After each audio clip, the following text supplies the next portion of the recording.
Hello everyone, I'm Joe Lazarus. I'm a partner at EIC. We're a small regulatory consulting firm based in London, and this is episode 1 of 6 of MiFID II in 10. We're going to cover 6 of the key aspects of MiFID II as they pertain to small and medium-sized firms.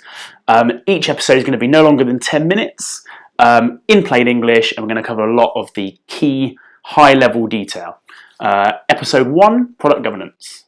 Okay, so product governance. I think the first thing to say is that this is more of an evolution rather than a revolution, depending on the sort of firm you are and the sort of clients you deal with. Now, the FCA have had guidance in place for some time on product governance and distribution in a part of the handbook called RPPD. However, that guidance only pertains to firms that deal with retail clients. These new standards brought in by MiFID II apply to firms regardless of whether they deal with retail clients or professional clients or both.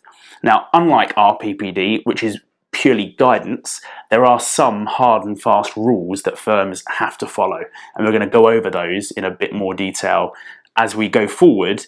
But I think it's important to know what these rules are designed to achieve, and it's all about ensuring that clients get the right outcomes. And when a firm is looking to design a new product or distribute a new product, that the client's needs are taken into account when deciding who you should market to. Okay, so obviously if you are a MiFID firm, i.e. you're authorised by the FCA under MiFID, then these rules pertain to you, but they also apply to firms that are making use of what's known as the optional Article 3 exemption. In fact, this is quite a key theme of MiFID II. Previously, if you were able to opt out of MiFID, you didn't have to apply the rules in the fullest extent, or you had a little bit more flexibility. Now, in a vast majority of cases, that's been removed. So if you're a MiFID firm, the rules pertain to you. If you're an Article 3 optional exemption firm, you also have to follow the rules. For everyone else, the FCA is suggesting that these new rules can be applied as guidance. Okay, so the new rules contain explicit obligations for both manufacturers of financial instruments or investment products and distributors of financial instruments or investment products.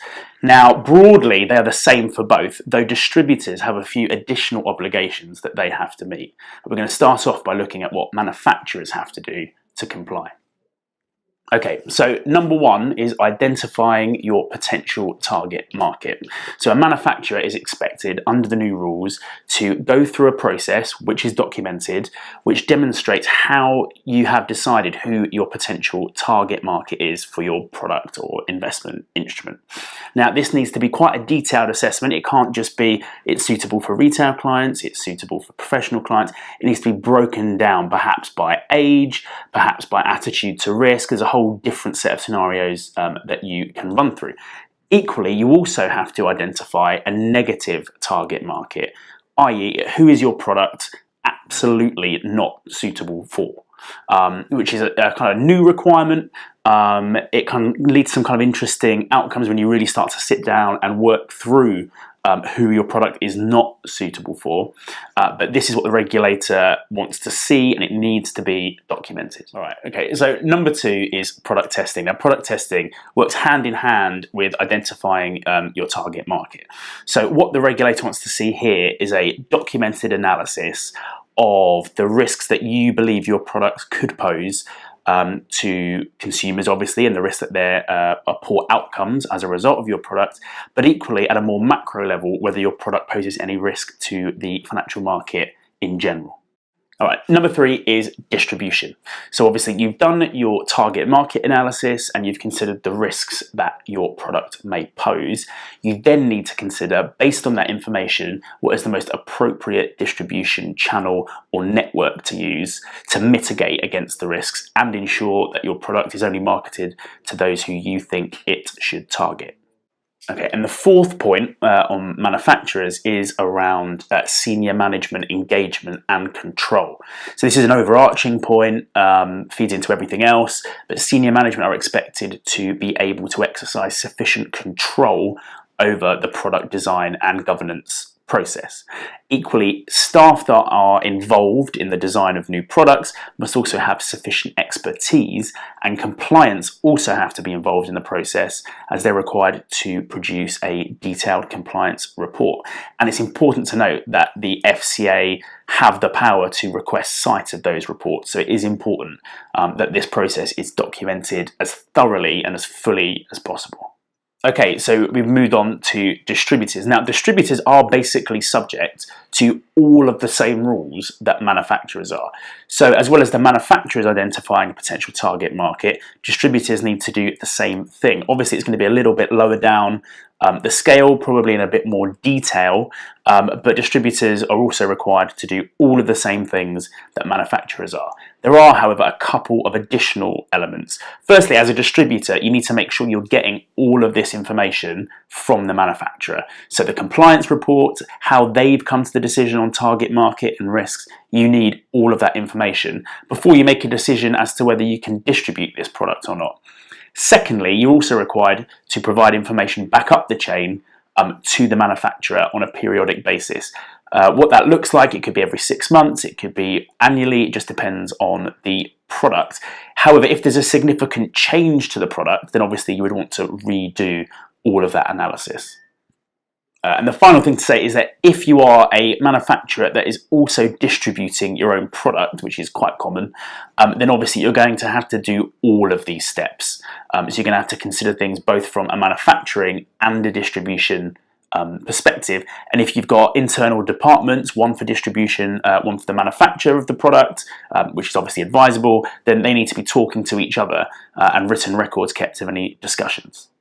So obviously that is a high-level overview of the product governance regime. We've not gone into great levels of detail, but clearly it's a lot more formalised than it was before. And as I mentioned at the start, you've now got hard and fast requirements which were not necessarily in place under RPPD if you were dealing with retail clients. Now, as I said at the beginning, if you're a non-MiFID firm, you're expected to apply these rules as guidance. So think of them more as best practice, and obviously you can't go wrong if you follow them, rule by rule. Okay, so clearly identifying your target market is a really important aspect of this process. And there are 6 key elements to consider when you're analysing who your target market should be, or who should be in your target market. The first, at the highest level, is the type of client. So that is literally professional client, retail client, eligible counterparty, perhaps high net worth or sophisticated investors, but that's the absolute minimum. You then need to consider the knowledge and experience that your target investors or clients are likely to need to have before you can promote and sell to them, their financial situation and their capacity for loss, so their ability to bear losses, their risk tolerance and how that matches up with the risks that are likely to be posed by your product. And obviously you should have considered that as part of the stress testing or product testing regime. And then you also need to consider the client's objectives and their needs. Now, this is starting to sound a little bit like a suitability assessment. However, you can't use a suitability assessment as a substitute for this process. And indeed, the regulator goes on to clarify that this process, the product governance and design process, must be undertaken before suitability or appropriateness is undertaken. So it's a fundamental shift and a new stage to the product design process. It needs to be done before suitability is done, and then the two obviously will need to match up. Okay, so let's think about some practical steps that you can take to comply with the rules. The first thing you'll need to do is put together a product governance committee. Of course, depending on whether you're a manufacturer or a distributor or both, the makeup may vary.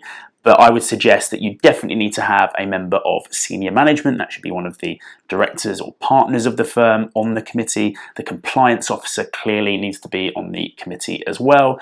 You'd also want your head of marketing or equivalent position because clearly they need to understand the process. and a head of sales or business development, depending on the nature of your product, needs to sit on the committee as well. Now, that committee should have a terms of reference, and the easiest way to make sure that you're not missing anything is to go through the new product governance rules, map them out, and put them in your terms of reference, so that you're sure that you're complying with the rules as they're in the FCA handbook. Again, obviously in conjunction with the terms of reference, you want to make sure that your policies and procedures are up to date as well, and that you actually have an explicit set of policies which cover the product governance process. So that was our whistle-stop tour of the product governance rules. I hope you found it useful. We'll leave some links below to the key pieces of the FCA handbook, as well as the existing guidance, so you can compare and contrast the two. And up next, we are going to cover changes to investment research.